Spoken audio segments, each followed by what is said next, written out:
As an actress என்னுடைய எல்லா விருதுகளையும் எனக்கு கிடைச்ச எல்லா கிரெடிட்டையும் அவருக்காக சமர்ப்பணம் பண்ணேன். தேங்க்யூ.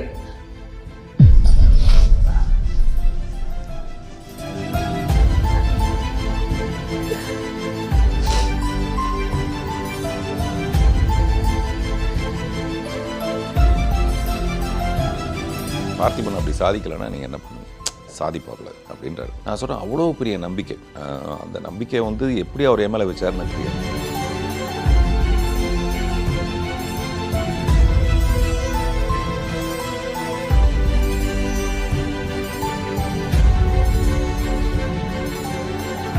வாழ்க்கைன்னா என்ன, கஷ்டம் நஷ்டம் எல்லாம் இருக்கும், எல்லாம் போராடிட்டு ஜெயிக்கணும் அப்படின்னு தான் வருவோம். அப்போ போராடிட்டே இருக்கிறேன். 3 வேளையும் சாப்பிடுவோம், இப்போ 2 வேளை தான் சாப்பிட்றோம், 1 வேளை சாப்பிட்றோம் அப்படின்னு கனவோடு இருக்கும்போது வாழ்க்கை அவர் ரூபத்தில் தான் வருது. அவரை பார்த்த பிறகு தான் 3 வேளை சாப்பிட ஆரம்பித்தேன். அவரை பார்த்த பிறகு தான் வாழ்க்கை கிடச்சிது. அவர் தான் எனக்கு வாழ்க்கை. கடைசியாக ஒரு முறை உங்கள் குருநாதரை பார்க்க முடியலன்றது உங்களுக்கு ஒரு இல்லை, அதுதாங்க நான் சொல்கிறேனே, அந்த மாதிரி அவரை பிணமாக பார்க்க வேண்டாம். அப்புறம் நல்லபடியாக நடமாடுறது என் கண்ணிலே நிற்கிது. அது இருந்தால் போதும். உங்களை பொறுத்த வரைக்கும் கடைசி வரைக்கும் பாக்யராஜ் சார்னாலே அந்த ஆக்டிவாக இருக்கணும். கோட் சூட் போட்டு அவர் எவ்வளோ ஸ்டைலாக இருந்தாரோ அதே மாதிரி தான் உங்கள் பார்வையில் இருக்கணுன்றது. அப்படிதான் நினைக்கிறேன். அப்படிதான் ஆசைப்படுறேன். என்னமோ எனக்கு ஒரு மனசுக்குள்ளே தோணுது, இவருக்கு ஏதோ ஒன்று ஆகிடப்போகுதுன்னு தோணுது எனக்கு. அங்கேயே நான் சொல்கிறது இந்த 17 நாட்களுக்கு முன்னாடி அங்கே ஒரு செல்ல நாய் ஒன்று இருக்குது. அவர் ரொம்ப பிரியமாக பார்த்துக்கிற ஒரு நாய் இருக்குது. அதை கஷ்டப்படுத்தி அதை அப்புறப்படுத்தி, ஏன்னா அதுக்கு இன்னும் செய்தி போய் சேரல, யார் போய் சொல்கிறது, எப்படி போய் சொல்கிறதுன்னு தெரியல. இந்த மாதிரி நிறைய உணர்வு போராட்டத்தோட கடைசியாக நீங்கள் பாக்யராஜ் சாரை வந்துட்டு எப்போ பார்த்தீங்க, அப்போ என்ன பேசுனீங்க? என்னையா மாத்திரலாம் போட்டியா? போட்டேன் சார். சாப்பிட்டேன் நீ? சாப்பிட்டேன் சார். என்ன சார் விஷயம்? ஒன்றும் இல்லையா, எல்லாரையும் மாத்திரலாம் போட்டியா? நான் சாப்பிட்டேன் சார். இப்போ எதுக்கு பேசுறீங்க? என்ன சும்மா தான்யா வச்சுட்டேன் ஃபோனு சார். சாப்பிட்டியான்னு கேட்குறதுக்கு ஃபோனா தெம்பா பேச என்ன ஏதோ விசாரிக்கிறாரு. இதான கடைசியாக பேசுறது.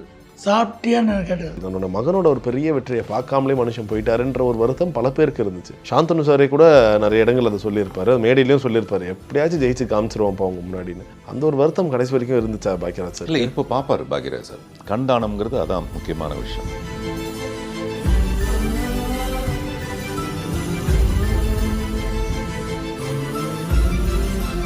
Max Gold, cash for gold. Call 044-4545-4545. Holidays nale, adu namma GT Holidays da. GT Holidays, South India's #1 travel brand. Doctor Srivarma's wellness Guruji ஆயுர்வேத மருத்துவ முகாமில் பங்கு பெற 9500946634 என்ற எண்ணை தொடர்பு கொள்ளவும். திரு ரா பார்த்திபன் அவர்களே எங்களுக்கு ஒரு நடிகராக தெரியும், இயக்குனராக தெரியும். ஆனால் எப்பயுமே பாக்யராஜ் சார்னு வரும்போது எங்களை பொறுத்த வரைக்கும் நீங்கள் ஒரு போஸ்ட்மேன். என்னென்னா அவரை பற்றின தகவல்களை இத்தனை ஆண்டு காலமாக எங்களுக்கு தினம் தினமும் கொடுத்துக்கிட்டே இருக்கிற ஒரு போஸ்ட்மேன். அவரோட ஒரு மரணம் வந்து யாராலையுமே தாங்கிக்க முடியாத ஒரு மரணமாக இருந்துச்சு. உங்களுக்கு அந்த ஒரு செய்தி கேட்ட உடனே எப்படி இருந்துச்சு தாண்டி கண்டிப்பாக அது ரொம்ப ஒரு சோகமான செய்தியாக இருக்கும். இருந்தாலும் அது எவ்வளோ ஒரு இடியாக இருந்துச்சு உங்களுக்கு? அடி தாங்கும் உள்ளம் இது இடி தாங்குமான்னு ஒரு சிவாஜி சாருடைய படத்தில் இருக்க ஒரு பாட்டு இருக்குது. காலையில் கார்த்தி பிரசன்னான்னு சொல்லிட்டு சாந்தனுக்கு நண்பர், எனக்கு ஒரு வகையான உறவினர். அவர் வந்து இந்த மாதிரி சார் பாக்யராஜ் சார் இப்படி ஆயிடுச்சின்னு சொன்னதை என்னால் அதை ஊர்ஜிதப்படுத்துறது எப்படி, யார்கிட்ட கேட்குறது, எப்படி, ஏதாவது தவறான செய்தியா, இல்லை அவன் ஏதாவது பைத்தியக்காரத்தனமாக காலையில் அவன் திருச்சியில் இருக்கிறவன் யாரோ சொல்லி தான் அந்த செய்தியை எனக்கு சொல்கிறானா என்னன்னு எனக்கு தெரியல. சாந்தனுக்கிட்ட கேட்குறதா, கிட்ட கேட்குறதா, அதுக்கடையில் நான் செல்வமணி சார்கிட்ட ஃபோன் பண்ணி சொல்லிட்டேன். அவரால் நம்ப முடியல, அவருக்கு வந்து ஏதோ ஒரு மயக்கம் வருது அந்த மாதிரிலாம். அப்புறம் திரும்ப மறுபடியும் கிட்ட பேசுனா, ஆமாம் இப்படி கொலாப்ஸ் ஆகிட்டாரு அப்படின்னாங்க. சரி, இதுக்கு முன்னாடி நமக்கு இப்போ பாரதி ராஜா சார் விஷயம் வந்து வேறு. அவர் உடல்நிலை சரியில்லாமல் இருந்தார். தொடர்ந்து நம்ம போய் நான் ஹாஸ்பிட்டலில் போய் பார்க்க முயற்சி பண்ணேன். அப்புறம் நம்ம கொஞ்சம் எதிர்பார்த்தோம். நான் சொன்ன ஆச்சரியமாக இருக்கும், பாரதி ராஜா சாருடைய அந்த இறுதி சடங்கு நடக்கிற மதுரையில் நான் போயிருக்கும்போது நான் போவேன்னு பாக்யராஜ் சாருக்கு தெரியாது. அவர் ரொம்ப ஆச்சரியமாகயோ என்னையா அப்படின்னாரு. ஏன்னா நான் அவருக்கு நேரடியான உதவியாளர் கிடையாது. பாரதிராஜா சார் மேலே எனக்கு, எங்கள் டைரக்டருக்கு அவர் மேலே எவ்வளோ மரியாதையோ அந்த மாதிரி எனக்கும் அந்த மாதிரி மரியாதை. நான் பாக்யராஜ் சாருக்கு ஒரு ஃபங்க்ஷன் பண்ணும்போது முதல்ல பாரதிராஜா சார் கூப்பிட்டு உட்கார வச்சு அவருக்கு அந்த மரியாதை பண்ணிட்டு தான் நான் இவருக்கு அந்த மரியாதை பண்ணேன். அதாவது எங்கள் டைரக்டரோட மனசு எனக்கு தெரியும். அதை நான் புரிஞ்சுக்கிட்டு நான் அதை செஞ்சேன் அந்த மாதிரி. அதனால் நான் போய் நிற்கிறது அவருக்கு ஆச்சரியமாக இருந்தது. பட் நான் டைரக்டரை பார்த்தேன், அவர் அப்படியே கொஞ்சம் சுருங்கி போய் உட்காந்துருந்தார். என்னமோ எனக்கு ஒரு மனசுக்குள்ளே தோணுது, இவருக்கு ஏதோ ஒன்று ஆகிட போகுதுன்னு தோணுது எனக்கு அங்கேயே. நான் சொல்கிறது இந்த 17 நாட்களுக்கு முன்னாடி. சரி. அதை இப்போ என்னால் சொல்ல முடியுது, அப்போ என்னால் சொல்ல முடியல. நான் எங்கெங்கேயோ போகிறேன், ஒரு எஸ்பி கிட்ட போய் பேசுகிறேன். ஒரு லேடி எஸ்பி இருக்காங்க, அவங்களுக்கு வந்து அந்த ப்ரொடெக்ஷன் கொடுக்கணுன்றதை பற்றி பேசுகிறேன். பட் நான் பேசிகிட்டே நான் எங்கள் டைரக்டரை மட்டும் பார்த்துட்ருக்கேன். அவர் எப்படி இருக்கார், அவருக்கு ஏதோ ஒன்று ஆகிற மாதிரியே எனக்கு ஒன்று தோணுதுன்றது. அப்புறம் சாயங்காலம் அப்படியே கடந்து வந்துட்டோம், ஒன்றும் இல்லைன்னு. அதுக்கப்புறம் நான் அவரை சந்திக்கவே இல்லை, அங்கே தான் கடைசியாக பார்த்தது. ஸோ இந்த செய்தி வந்து பயங்கர அதிர்ச்சியாக இருந்தது. எல்லாத்த விட அவங்க எனக்கு சொல்லிட்டாங்க, இப்போ நான் ஹாஸ்பிட்டலுக்கு போய் பார்க்குறதுக்கான நேரம் இல்லை. ஏன்னா வீட்டில் வந்து எல்லா ஏற்பாடுகளை பண்ணணும், அது எப்படி பண்ணணும்னு தெரியாது, யாரை கேட்கணும்னு தெரியாது. நான் உளுந்தடிச்சு ஓடி போயிட்டேன். அங்கே போயிட்டு இப்போ நம்ம சாருடைய வீடு எப்படின்னா 3வது மாடியில் இருக்குது. அங்கே எல்லோரும் வர முடியாதுங்கிறதுக்காக கீழே இருக்கிற கார்ஸ் எல்லாம் ஒதுக்கிட்டு அங்கே ஒரு செல்ல நாய் ஒன்று இருக்குது, அவர் ரொம்ப பிரியமாக பார்த்துக்கிற ஒரு நாய் இருக்குது. அதை கஷ்டப்படுத்தி அதை அப்புறப்படுத்தி, ஏன்னா அதுக்கு இன்னும் செய்தி போய் சேரலை, யார் போய் சொல்கிறது, எப்படி போய் சொல்கிறதுன்னு தெரில. இந்த மாதிரி நிறைய உணர்வு போராட்டத்தோடு அதை கொண்டு போய் பின்னாடி கட்டி வச்சுட்டு இந்த ஏற்பாடுகளை பூரா நான் பண்ணிகிட்ருக்கேன். மனசுக்குள்ளே என்ன தோணுதுன்னா, நான் அதில் பதிவு பண்ண மாதிரி, நான் முதல்ல ஆரம்பத்தில் நான் அவர்கிட்ட போய் அசிஸ்டண்ட்டாக போய் சேர்ந்தப்போ, இந்த மாதிரி அவருடைய பிறந்த நாளப்போ அவ்வளோ பெரிய ஒரு கூட்டம் வரும், அந்த கூட்டத்தை சரிப்படுத்துறது. உள்ளே போனோன்னா அவருக்கு ஃபோட்டோ எடுக்கும்போது நான் பக்கத்தில் எல்லா ஃபோட்டோலையும் ஆல்மோஸ்ட் நான் நிற்பேன். வேறு ஒன்றும் இல்லை, அந்த மாலையை கழட்டி வச்சுட்டு அடுத்து ஒருத்தர் வர சொல்லி நிற்க வச்சு அதில் ஒரு ஓரமாக என்னுடைய மூஞ்சி. அப்போ நான் ஒரு இதில் மொட்டை அடிச்சிருந்தேன். பாக்யராஜ் சார்ட்ட என்னை சேர்ந்தா, அவர் என்னை சேர்த்துக்கிட்டாருன்னா திருப்பதிக்கு மொட்டை அடிக்கிறேன்னு வேண்டிக்கிட்டு போய் சேர்ந்தவன் நான். நான் ஒரு நாளைக்கு மொட்டை அடிச்சுட்டு உட்காந்துருந்தேன். என்னையான்னு கேட்டார். நான் இந்த மாதிரி நான் வேண்டிக்கிட்டேன் சார். என்னையா சரியான பைத்தியக்காரனாக இருக்கனே இருக்கியா நீ அப்படின்னாரு. அதாவது நான் அப்போலேருந்தே பைத்தியக்காரனாக தான் இருக்கேன், இப்போ மட்டும் இல்லை, அப்போவும் அப்படி தான் இருந்தேன். சில விஷயத்தை நம்ம அப்படி தான் ஃபிக்ஸ் பண்ணிக்கணும்னு எனக்கு தோணும்.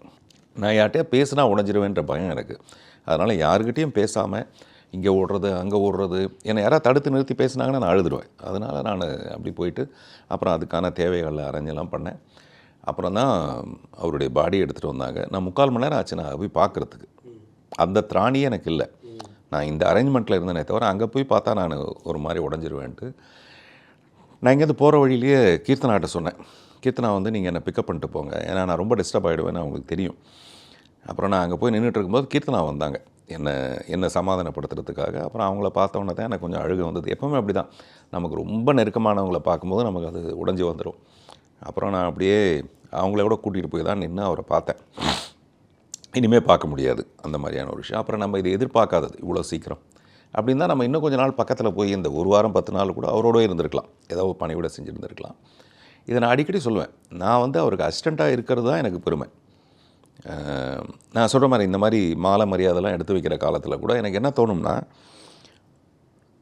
நான் டைரக்டராகி போயிட்டேன்னா இந்த இடத்துக்கு வேறு ஒருத்தன் வந்துடுவான், அவன் தான் அவருக்கு பக்கத்தில் இருப்பான். அப்போ நான் அந்த ஸ்பெஷல் இடத்த நான் மிஸ் பண்ணிவிடுவேன். நான் டைரக்டர் ஆகணுங்கிறத விட எனக்கு ரொம்ப பெரிய விஷயம் இதுவாக தான் இருந்தது. எனக்கு நல்லா ஞாபகம் இருக்குது, பாக்யராஜ் சாருடைய சொந்த படம், அதில் என்ன அறிமுகப்படுத்த போகிறாரு ஒரு டைரக்டராக. அதுக்கு ஒரு 3 நாள் டிஸ்கஷன், கலைஞானம் சார் மாதிரி நிறைய பேரை வச்சுக்கிட்டு டிஸ்கஷன் அபவுட் பார்த்திபனை எப்படி 4 வரியில் இன்ட்ரடியூஸ் பண்ணுறது. அது எல்லாரும் எழுத சொல்கிறாரு, எல்லாரும் எழுதுகிறாங்க. நாங்கள் எப்போவுமே அப்படி தான், பாட்டு எழுதுறதுனா எல்லோரும் சேர்ந்து எழுதுவோம், டைலாக் எழுதுறதுனா எல்லோரும் சேர்ந்து எழுதுவோம், யாருது நல்லா இருக்கோ அதை எடுத்து வச்சுக்குவார். 3 நாளைக்கு அப்புறம் அவர் எழுதுறாரு, பாரதி ராஜா கிட்டே இருந்து ஒரு பாக்யராஜ் வந்த மாதிரி பாக்யராஜ் கிட்டே இருந்து ஒரு பார்த்திபன் வரப்போகிறான், வாழ்த்துங்க அப்படின்னு எழுதுறாரு. எழுதி இது எல்லாத்தையும் காட்டுறாரு. எல்லோரும் என்ன சொல்கிறாங்கன்னா, அது கொஞ்சம் டூ மச்சாக இருக்குது, இது ரொம்ப அதிகமாக மிகைப்படுத்துறது. ஒருவேளை இவன் சாதிக்கலைன்னா என்ன பண்ணுவீங்க, பார்த்திபன் அப்படி சாதிக்கலைன்னா நீங்கள் என்ன பண்ணுவீங்க, சாதிப்பாப்பில் அப்படின்றாரு. பிணந்தின்னி கழுகுகள்னு சொல்லலாம். நான் சொல்கிறது ரொம்ப நாகரிகமாக சொல்லணும்னா கூட அவ்வளோதான் சொல்லலாம். பிணந்தின்னி கழுகு கூட அநேகமாக கொஞ்சம் நாகரிகமாக நிற்குமோ என்னமோ தெரியல, எல்லாம் கடந்து போனதுக்கப்புறம் தான் அந்த பிணத்தை கொத்த வருமோ என்னமோ தெரியாது. இது அந்த மாதிரி தான் இருக்குது. இப்போது நம்ம என்ன பண்ணுறோன்னா, நான் முதல்ல நான் போட்ட வீடியோவிலேயே நானும் ஹாசினியும் வந்து பேசும்போது மீடியாவை நாங்கள் ரிக்வஸ்ட் பண்ணோம். இது முதல்ல இடம் சின்ன இடமா இருக்குது, ரொம்ப பெரிய இடம் இல்லை, இப்படி சுற்றி போகிற அளவுக்கு இல்லை. அதுவே பெரிய பொதுமக்கள் வந்து என்னங்க முகத்தை பார்க்க முடியலன்றாங்க, முகத்தை பார்க்குற அளவுக்கு விட்டு அதை இழுத்துடுறாங்க. அவருங்க இதில் அந்த பாலச்சந்தருடைய இதில் அந்த மாதிரி இழுத்துட்டாங்க. அதனால் நம்ம வந்து அங்கே ரொம்ப பாதுகாப்பாக இருக்க முடியும். அதனால் தயவுசெய்து உங்களுடைய ஒத்துழைப்பு தான் முக்கியங்கன்னா, மேலே கேமராவை தூக்கி வச்சு அங்கேருந்து கீழே எடுக்கிறாங்க, இது மாதிரிலாம் இருக்குது. இது யார்கிட்ட போய் நம்ம கோவம் இப்போ பாருங்கள் ஹாசினி விஷயம் சொன்னது வந்து நம்ம பிளான் பண்ணி சொல்கிறது கிடையாது. ஆமாம் அந்த நேரத்தில் அவங்களோட சொல்கிறது அந்த இடத்துல நம்மளுடைய ஒரு ப்ரைவசி முக்கியம். நேற்று கூட யாராவது சொன்னாங்க, அவங்க மிஸ்ஸஸ் அழுதுட்ருக்காங்க, கேமரா வந்ததுன்னா அந்த அழுகையை நிறுத்த வேண்டியதாக இருக்குது. அது அப்புறம் அவங்களுடைய கடைசி சில நேரம் வந்து அது அவங்களுக்கானதாக இருக்கணும்ல. ஒரு 10-100 கேமராவுக்கு பக்கத்தில் எப்படி அவங்களால அழுதுட்ருக்க முடியும்? அதனால் இதை நம்ம வகைப்படுத்தணும். இப்போ வந்து சோஷியல் மீடியா இன்றைக்கி ரொம்ப முக்கியமான விஷயம் அப்படின்னா நம்ம என்ன பண்ணோம்னா இந்த மாதிரி விஷயத்துக்கு நம்ம இனிமேல் ஒரு ஏதோ ஒரு இப்போது பாரதிய சாருக்கும் பாக்யராஜ் சாருக்கும் சேர்ந்து ஒரு நினைவாஞ்சலி ஒன்று பண்ணலான்ட்டு இப்போ பேசிகிட்ருக்கோம் செல்வமணி சார்கிட்ட. அன்னைக்கு அந்த இதை ஒரு ஊர்ஜிதப்படுத்தணும். அடுத்த தடவை கல்யாணம்ங்கிறது வேறு, மகிழ்ச்சியான தருணம்ங்கிறது முட்டி மோதி கீழே விழுந்து என்னவோ பண்ணலாம். பட் ஒரு மரண வீடு, ஒரு துயர சம்பவம் நடக்குதுன்னா அந்த இடத்துல நம்ம இப்படி தான் நமக்கு நம்மளே வச்சுக்கணுன்ட்டு. அப்புறம் அந்த லிமிட்டே இல்லாமல் போயிடுச்சு. எவ்வளோ பேரோ 1000 பேர் 1000 கேமரா எடுத்துகிட்டு வந்தால் இப்படி அக்குளுக்கு நடுவில் கூட கேமரா விட்டு இப்படி எடுத்துகிட்டு இருந்தாங்கன்னா எப்படி இருக்குது? ஸோ அதனால் இதை வந்து முறைப்படுத்தணும், வகைப்படுத்தணும், அவ்வளோதான். அப்புறம் நம்ம இப்போ பேசுகிறோம்ல, இந்த பேசுகிறதுலேருந்து கூட பார்த்திங்கன்னா கீழே கமெண்ட்ஸ் வந்து மிக ஹார்ஷான ஒரு கமெண்ட்ஸ். நான் நேற்று பார்த்தேன், கிங்குன்னு ஒருத்தர், அவருடைய இது என்னன்னு பேர் பார்த்தேன். அவர் வந்து பாக்யராஜ் சார் எப்போது தெலுங்குன்னு பேசிட்டதுனால இப்படி நீ தெலுங்கு, உனக்கு இதுதான் சாவு, உனக்கு இதுதான் சரியான சாவு, அடுத்து பார்த்திபா நீ தான் அப்படின்னு ஒருத்தர் போடுறாரு. எனக்கு நான் வந்து அவரை போய் எங்கே நீங்கள் யாருன்னு கண்டுபிடிச்சி பேசலான்ற அளவுக்கு எனக்கு மனசுக்குள்ளே தோணுது. இவ்வளவு வன்மம் எதுக்கு? ஒரு மரணத்தில் கூடவா இவ்வளோ வன்மம் பார்க்க முடியும்? அந்த மாதிரி நாங்கள் எப்போவுமே அப்படி நடந்துக்கிட்டது கிடையாது. நான் வேறு ஒரு பேட்டியில் கூட நான் சொன்னேன், பாக்யராஜ் சார் நாயுடாக இருக்கலாம், அவர் ஒரு இடத்துல பேசியிருக்கலாம். ஆனால் ஆரம்ப காலத்தில் அவர் மியூசிக் பண்ணும்போது, நான் கூட அசிஸ்டண்ட்டாக ஒர்க் பண்ணும்போது, இந்த ஒரு ஷெல் மாதிரி வச்சுட்டு இப்படி ஒரு சவுண்டு வரும், சிக் சிக் சிக் சிக் சிக்குன்னு. அது வந்து ரீரெக்கார்டிங்லாம் யூஸ் பண்ணுவோம். பாக்யராஜ் சார் மியூசிக் பண்ணும்போது ஒருத்தர் என்கிட்ட வந்து கேட்குறாரு, இந்த மாதிரி நானும் நாயுடு தான், கொஞ்சம் சார்ட்ட சொல்லி கொஞ்சம் ஒரு கால் ஷீட் போட்டு விடுங்க. அது பேர் வந்து 9-1 ஒரு கால் ஷீட் போட்டு கொடுத்தா ஏதாவது காசு வரும். டைரக்டர் அப்படி இப்போ என்ன சொல்கிறார் அவர் அப்படின்னு, இல்லை நானும் நாயுடு தான் சொல்கிறார், சொல்ல அப்படி வெளியில் போக சொல்லு அப்படின்னாரு. அப்புறம் நான் வெளியில் போய் அவர்கிட்ட காசை கொடுத்து நீங்கள் போங்க, இன்னொரு நாளைக்கு வாங்க அப்படின்னு சொன்னேன். இதை நாங்கள் எப்போவுமே சம்மதிக்கிறது கிடையாது. ஆனால் அப்படிப்பட்டவரை கீழே ஒருத்தர் போடுறா, அவருடைய மரணத்துக்கு இதுதான் உனக்கு சரியான சாவு. நான் சொல்கிறேன், அந்த பாக்யராஜரோட அசிஸ்டண்ட் ஒருத்தர் போட்டாருன்னு சொல்கிறதுக்கும் இதுக்கு என்ன வித்தியாசம் சார்? இன்ஃபேக்ட் நிறைய பேர் சொல்லும்போது சொன்னாங்க, பாக்யராஜ் சாரோட நிறைவேறாத ஒரு ஆசையாக ஒன்று போயிடுச்சு. சாந்தனு ஒரு நல்ல ஒரு கதாநாயகர் தான், இருந்தாலும் அந்த ஒரு பெரிய வெற்றி அவரால் பார்க்க முடியாச்சு போயிடுச்சு. தன்னோட மகனோட ஒரு பெரிய வெற்றியை பார்க்காமலே மனுஷன் போயிட்டாருன்ற ஒரு வருத்தம் பல பேருக்கு இருந்துச்சு. சாந்தனு சாரே கூட நிறைய இடங்கள் அதை சொல்லியிருப்பார், மேடையிலையும் சொல்லியிருப்பார், எப்படியாச்சும் ஜெயிச்சு காமிச்சிருவோம்ப்பா அவங்க முன்னாடின்னு. அந்த ஒரு வருத்தம் கடைசி வரைக்கும் இருந்துச்சா பாக்யராஜ் சார்? இல்லை, இப்போ பார்ப்பார் பாக்யராஜ் சார். கண்தானம்ங்கிறது அதான் முக்கியமான விஷயம். நான் அதில் எழுதிக்கும் போது கூட இருந்தேன், அதாவது இனிமேல் அவருடைய கண்கள் இங்கே தானே இருக்குது, அந்த பார்வை இங்கே தானே இருக்குது. அது எதுக்காக இருக்குன்னா சாந்தனோட வளர்ச்சியை பார்க்குறதுக்காக தான் இருக்குது. அது யாரும் அந்த ஆங்கிளில் யோசிச்சிருக்க மாட்டாங்க. நீங்கள் கேட்கும்போது தான் நானே யோசிக்கிறேன். ஸோ சாந்தனோட வளர்ச்சியை பார்க்குறதுக்கு தான் அந்த கண்கள் இங்கே இருக்குது. அதனால் நிச்சயமாக உங்களுக்கு எப்போ தெரிய வந்தது சார் ஆல்ரெடி கண்தானம் பண்ணியிருப்பாங்க? முன்னாடி தெரியுமா உங்களுக்கு? இல்லை, எனக்கு தெரியாது. அன்னைக்கு சுஹாசினி ஓடி வந்து இந்த கூட்டத்துக்கு நடுவில் அந்த டாக்டர்ஸ் வந்திருக்காங்க, கண்ணை வந்து உடனே எடுக்கிறதுக்கு வரணும்னு சொல்லிட்டு அப்புறம் ஓடி போய் தேடி கண்டுபிடிச்சி அப்போ தான் நம்ம அந்த மாதிரி ஒரு வேஷெல்லாம் கட்டி அதை எடுக்கிறதே ரொம்ப பெரிய பிரச்சனையாக இருந்தது. அதுக்கே விட மாட்டேங்கிறாங்க அந்த மாதிரிலாம். அப்போ நான் நினச்சிட்டேன், அவர் வந்து கண் தானம் தான் பண்ணியிருக்காரு, நான் உடல் தானம் பண்ணியிருக்கேன். இப்போ யாரோ ஒருத்தர் நம்ம மேலே ரொம்ப பொறாமையாக கோபமாக பேசும்போது நான் உடல் தானமே பண்ணியிருக்கேன். இந்த உடலை வச்சுக்கிட்டு நம்ம என்ன பண்ண போகிறோம்? அது வந்து ஏதோ ஒரு மெடிக்கல் காலேஜுக்கு போகுது அந்த உடல். நான் எதுக்கு சொல்ல வரேன், ஒரு கண் தானம் எவ்வளோ முக்கியமான ஒரு விஷயங்கிறது மாதிரி தான் இந்த உடல் தானமும். ஸோ அந்த மாதிரி அவர் செஞ்சதில் நிறைய நல்ல விஷயங்களில் ஒன்று வந்து இந்த கண் தானம். Right sir. அன்றைக்கி எல்லாம் முடிஞ்சு கடைசியாக நீங்கள் எத்தனையோ 100 முறை 1000 முறை போன உங்களுடைய குருநாதர் வீட்டை விட்டு கடைசியாக அவரோட உடல் வந்து போகுது. நீங்கள் ஒரு நிமிஷம் அப்படியே நின்று பார்க்குறீங்க, என்ன ஓடிச்சு உங்கள் மனசில்? கடைசியாக அந்த வாகனம் அங்கேருந்து போகுது, சாந்தனு சார் வராங்க, எல்லாம் வராங்க, நாங்கள் எல்லாம் அந்த வீடியோ பார்க்கும்போது என்ன ஓடி இருக்கோம் அந்த டைமில் பார்த்து? அந்த மொமெண்ட்ஸ் நிறைய இருக்குங்க. அதாவது இங்கேருந்து கடந்து போகிறதும் அங்கேருந்து கடந்து அந்த வண்டி கிளம்பும்போது சாந்தனு அப்படியே சாஷ்டாங்கமாக முன்னாடி விழுந்து வணங்கி எழுந்திரிச்சார். நான் கூட அதை அப்படியே தொட்டு கும்பிட்டேன். அந்த மாதிரி நிறைய நேரங்கள் இங்கேருந்து அங்கே தூக்கிட்டு போகும்போது, அங்கேருந்து அங்கே தூக்கிட்டு போகும்போது, அங்கேருந்து போகும்போது கடந்து தானே போயிட்டுருக்கு. அதனால் அதை எல்லாத்த விட நான் நேற்று இரவு மறுபடியும் போனேன், அதே வீட்டுக்கு போனேன். போய் கொஞ்ச நேரம் அங்கே அப்படியே அமைதியாக உட்காந்துருந்தேன். அப்புறம் மேலே போய் அவங்கள போய் பார்த்துட்டு வந்தேன். அவர் இல்லாமல் நான் போகிறது அநேகமாக இதுதான் இருக்கும். தமிழ் சினிமாவோட ஜாம்பவான், உங்களோட காட்ஃபாதர். இன்ஃபேக்ட் நீங்கள் நிறைய இடத்துல சொல்லியிருக்கீங்க, நீங்கள் ஒரு வாட்டி மேக்கப் போடுறப்பவும் வந்துட்டு அவர் காலை தொட்டு நான் கும்புறா நினச்சிக்கிட்டு தான் நான் அந்த மேக்கப்பே போடுறேன்னு சொல்லியிருக்கீங்க. ஸோ அவர் இல்லைன்றது தெரிய வரப்போ உங்களுக்கு எப்படி மேம் இருந்துச்சு? இனிமே பாக்கியராஜ் சார் உங்கள் கூட இல்லை அப்படின்னு தெரிய வரப்போ ரொம்ப ரொம்ப என்ன சொல்கிறது, எனக்கு ஏதோ ஒரு ராங் நியூஸ் இது சொன்னவரை அப்படியே கொண்டுறணும் அப்படிங்கிற ஒரு கோவம் தான் முதல்ல வந்தது. ஒரு மீடியாவிலேருந்து தான் ஃபோன் பண்ணி அப்படியே ப்ளெயினாக மொட்டையாக சொல்லிட்டாங்க, நான் ஷூட்டில் இருக்கேன் மேடம், இந்த மாதிரி ஒன்று கேள்விப்படுறோம் அப்படி இப்படிங்கிற மாதிரி கொஞ்சமாக சொன்னால் பரவாயில்ல, என்ன தான் கல் நெஞ்சக்காரங்கன்னு நினச்சாலும் ஒரு அளவு இல்லையா? பட்டுன்னு உங்கள் கொஞ்சம் இரங்கல் கொஞ்சம் சொல்லுங்கள், நான் கனெக்ட் பண்ணட்டுமா அப்படின்னு கூப்பிட்டாரு. ஷூ எனக்கு சார் ஒரு நிமிஷம் இருங்க, யாரை பற்றி நீங்கள் சொல்கிறீங்க, மாற்றி கீத்தி பேரை சொல்லிட்டீங்களா நீங்கள்?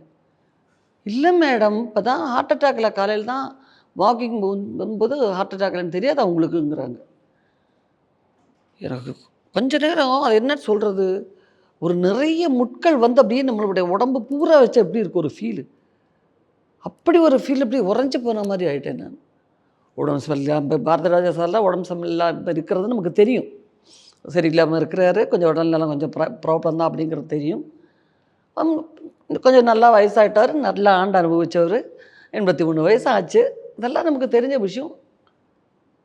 இது எனக்கு அவ்வளோ என்ன சொல்கிறது, சுறுசுறுப்பாக எல்லா ஃபங்க்ஷனுக்கும் வர ஆரம்பித்தார். அப்போ அவரோட மறைவு கேட்குறப்போ உங்களுக்கு என்ன மாதிரி நினைவுகள்லாம் வந்துச்சு மேம்? முதல்ல வந்த பாக்கியராஜ் சார் நினைவு என்ன? அவர் இல்லை உங்கள் கூட அவருடைய நினைவு நம்ம வந்து மறந்தால் தானே நினச்சி பார்க்கணும். நான் இந்த கேரக்டர் பண்ணாலும் நான் அவரை நினச்சி பார்ப்பேன். எல்லா கேரக்டரும் நீங்கள் இவ்வளோ ஈஸியாக பண்ணுறீங்கன்னு போது உடனே நான் அவரை நினச்சி பார்ப்பேன். எனக்கு கிடைக்கிற ஒவ்வொரு பாராட்டுக்களும் ஒவ்வொரு விருதும் அவரை சார்ந்தது, அது என்ன சேர்ந்தது கிடையாது. அப்படி தான் நான் நினச்சிருக்கேன். ஏன்னா அவர் அவ்வளோ டெடிகேட் பண்ணி எனக்காக ஒர்க் பண்ணியிருக்கார்.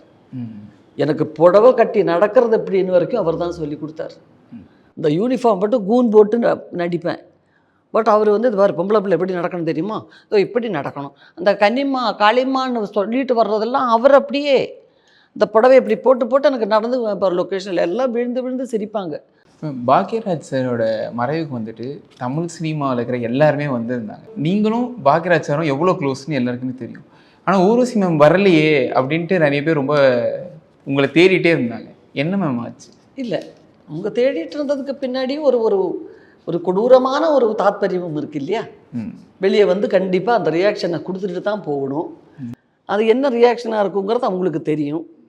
அதை வந்து மற்றவங்க முன்னாடி காமிச்சிக்கிறதுக்கு எனக்கு இஷ்டம் இல்லை. ஏன் சாருடைய ஆத்மாவுக்கு தெரியும், அவங்க குடும்பத்துக்கு தெரியும், அது மட்டும் தெரிஞ்சால் போதும்.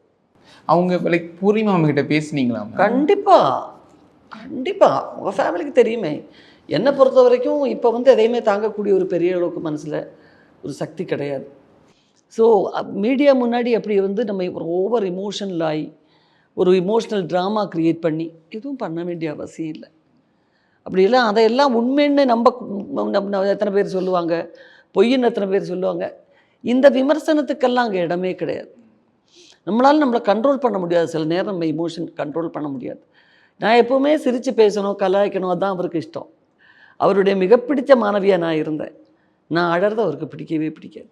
அதனால தான் நீங்கள் வரல. ஏன்னா நீங்கள் வந்திருந்தா கண்டிப்பாக அழுதுருப்பீங்க. வர ஐயோ, அழுதுருக்கிறதானே எப்படி இதாகவே அவர் அப்படி படுத்திருக்கிறது பார்க்குற அளவுக்கு நமக்கு சக்தி கிடையாது, கிடையவே கிடையாது. அவர் என் மனசில் அவர் நல்லா நடமாடிக்கிட்டு இருக்கார். நம்ம அந்த கோட்டு சூட் போட்டு அழகாக, ஸோ அது அப்படியே இருக்கணும்.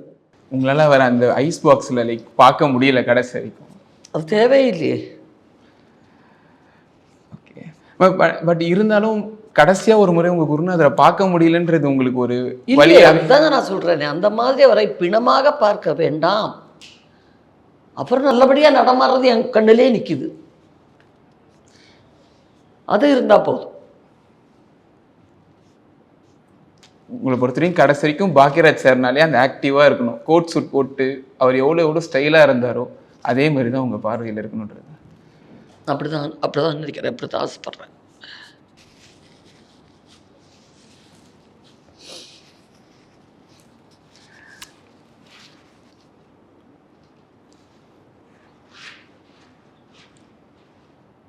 ரொம்ப மிஸ் பண்ணுறீங்களா மேம் அவரை?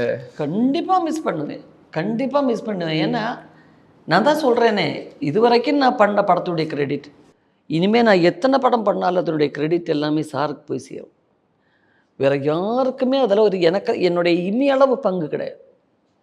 அந்த அளவுக்கு ஒரு பெயின் எடுத்திருக்காரு. என்ன அந்த படம் ஓடாமல் போயிடுச்சுன்னா அதனுடைய எல்லா பொறுப்பும் சார் தலையில் வந்திருக்கும். உங்களுக்கு ஏதாவது ஒரு ரிக்ரெட் இருக்கா மேம் பாக்கியராஜ் சார்? நம்ம அவர் உயிரோடு இருக்கிறப்பவே நம்ம இதை பண்ணியிருக்கலாம். கண்டிப்பாக சில நேரங்களில் இப்போ நான் நினைக்கிறேன், இந்த ஒரு வாரத்தில் நான் நினைக்கிறது உண்டு. ஏன்னா அவர் இன்னும் அவருக்கு வந்து ஒரு சுறுசுறுப்பாக, இப்போ நான் அங்கே போய் வீட்டில் போய் உட்காந்து கலாய்க்கிறதெல்லாம் ரொம்ப பிடிக்கும். கலாய்க்கிறது இல்லை, நான் என்ன பேசினாலும் சிரிச்சுக்கிட்டே இருப்பார். சார் அதை சொல்லுங்கள் சார், சார் இதை சொல்லுங்கள் சார், இப்படிலாம் கலகலகலாம் பேசிகிட்டே இருப்பேன் நான். ஸோ அவருக்கு பிடித்தமான சாப்பாடு கேரளா சாப்பாடு நான் சமைச்சு எடுத்துகிட்டு போலியே அப்படிங்கிற ஒரு ஃபீல் எனக்கு சாப்பிட்றப்பெல்லாம் வருது. உங்களுக்கு சாப்பிட்றப்பெல்லாம் ஒரு ஞாபகம் வருது? ஒரு ஞாபகம் வருது. அவருக்கு ஒரு வருஷம், அவர் இங்கேருந்து போய் ஒரு வருஷம் ஆகும்போது அதை வச்சு நான் படைப்பேன். அவருக்காக நீங்கள் பண்ண உங்களோட எந்த சமையல் சாருக்கு ரொம்ப பிடிக்கும்? இல்லை, அதெல்லாம் எனக்கு கிடையவே கிடையாது. ஏன் சமையல் நான் சாருக்கு இது வரைக்கும் சமைச்சலாம் எனக்கு புதுசாதே கிடையாது. பட் சாப்பாடை பற்றி பேசும்போது சார் சொல்லுவார், புட்டு பிடிக்கும் அவருக்கு. அந்த புட்டு கடலைக்கறி ரொம்ப பிடிக்கும் அவருக்கு. நான் எல்லாருக்கும் வந்து லொக்கேஷனில் சாப்பாடு கொண்டு போய் கொடுக்குறேன், ஏன் சாருக்கு ஒரு நாள் கூட கொண்டு போய் கொடுக்கணும்னு ஏன் தோணலையே அப்படின்னு ரொம்ப வருத்தமாக இருக்கு எனக்கு.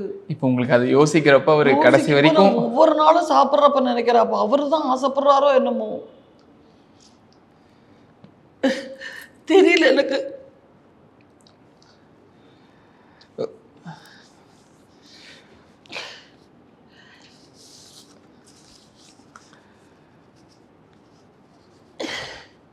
லைக் இப்போ நீங்கள் சார்கிட்ட வந்துட்டு ஒரு தேங்க்ஸ், ஒரு சாரி சொல்லணும்னா என்ன மேம் சொல்லுவீங்க? ஒன்றுமே இல்லை, அவருக்கு ரொம்ப பிடிச்ச ஸ்டூடெண்ட்டாக நான் இன்ன வரைக்கும் இருந்திருக்கேன். தேங்க்ஸ் தான் என்னுடைய இந்த நடிகை வர முறையில் இந்த வாழ்க்கையை அவருக்கு டெடிகேட் பண்ண லைஃப் தான். ஆஸ் அன் ஆக்ட்ரஸ் என்னுடைய எல்லா விருதுகளையும், எனக்கு கிடைச்ச எல்லா கிரெடிட்டையும் அவருக்காக சமர்ப்பணம் பண்ணேன். தேங்க்யூ.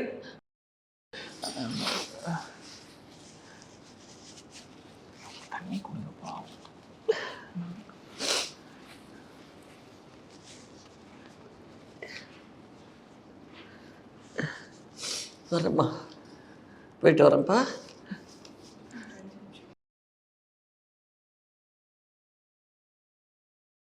முதல் கேள்வி இதுலேருந்தே ஆரம்பிக்கலாம்னு நினைக்கிறேன்.